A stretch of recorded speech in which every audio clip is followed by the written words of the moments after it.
Bonjour et bienvenue dans votre hebdo vidéo. Vous êtes en vacances et vous avez décidé de les passer en Nouvelle-Aquitaine. Eh bien, cette semaine, je vous propose de découvrir ou de redécouvrir quelques endroits de la région qui vous feront voyager sans partir très loin.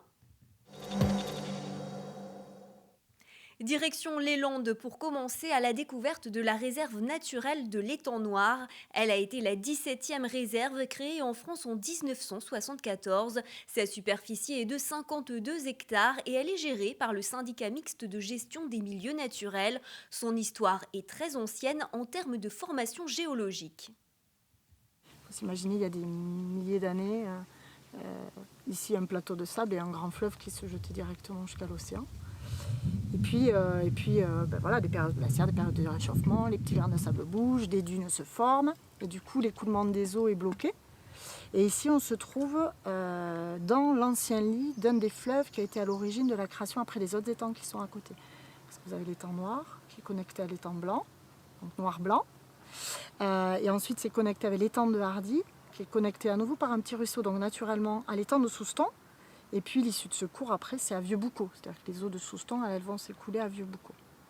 Et pourquoi étang noir a priori, c'est que dans le lit de ce fleuve, donc caractéristique berge très abrupte, très profond, et des mètres et des mètres de vase qui se sont accumulés. Donc on a une eau qui ici est en permanence sombre et avec un vrai contraste par rapport à l'étang blanc qui est juste à côté, où on a des eaux qui sont beaucoup moins profondes. Alors, je ne vais pas vous dire aujourd'hui qu'il n'y a pas de vase, parce que, hélas, dans tous les plans d'eau aujourd'hui, il y a des mètres de vase qui sont importants. Mais en bordure de l'étang blanc, vous avez quand même encore une bonne couche de sable qui redonne une eau claire.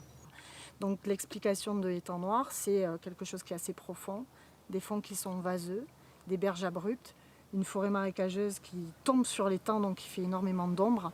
Tout ça, ça donne un caractère sombre à l'étang. Donc on pèse la cistude, l'idée c'est de suivre la population. 337. Donc 337 grammes, ok. C'était la N45, c'est Oui, ça? on vérifie. 10, 347 grammes. Donc la population de cistude est suivie sur la réserve naturelle un peu comme une espèce sentinelle. Donc ça fait plus de 20 ans maintenant que la population de cistude est suivie. Donc cistude c'est une petite tortue aquatique qui passe la majorité de son temps en dehors de l'eau et puis qui sort de temps en temps se chauffer sur les troncs d'arbres. Et donc on fait une sorte de carte d'identité des individus. Donc on mesure la carapace. Donc longueur d'ossière, Longueur d'ossière. 123,37. 123,37. 99,80. 99,80. Donc on va prendre les paramètres du plastron.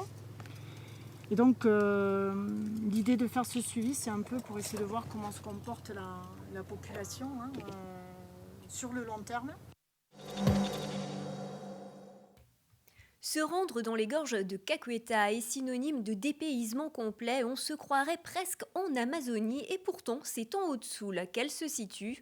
Ouvertes au public en 1966, elles abritent un écosystème unique qui se visite à pied.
Situé en plein cœur du Périgord noir, le château de Campagne se situe au cœur d'un parc paysager de 6 hectares.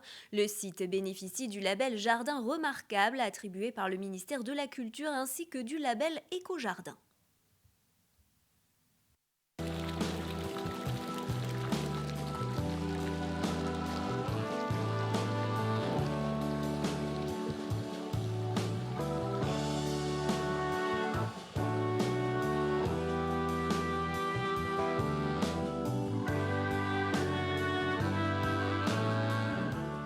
Un parc, 6 hectares, un parc paysager fait au milieu du 19e siècle de style anglais.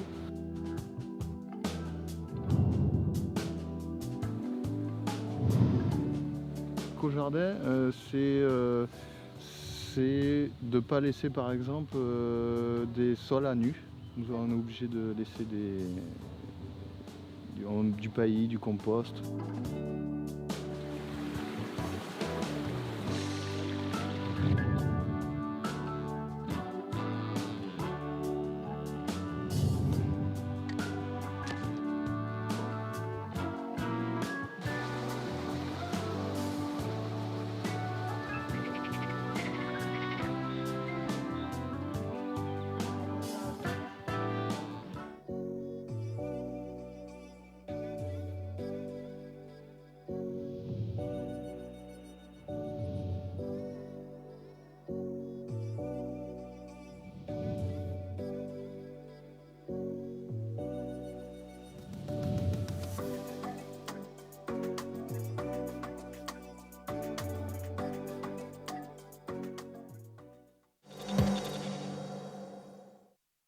Et on termine avec le retour de la Grande Roue à Bordeaux sur la place des Quinconces. Elle culmine à plus de 50 mètres de hauteur, l'occasion de découvrir ou de redécouvrir la ville sous un nouvel angle.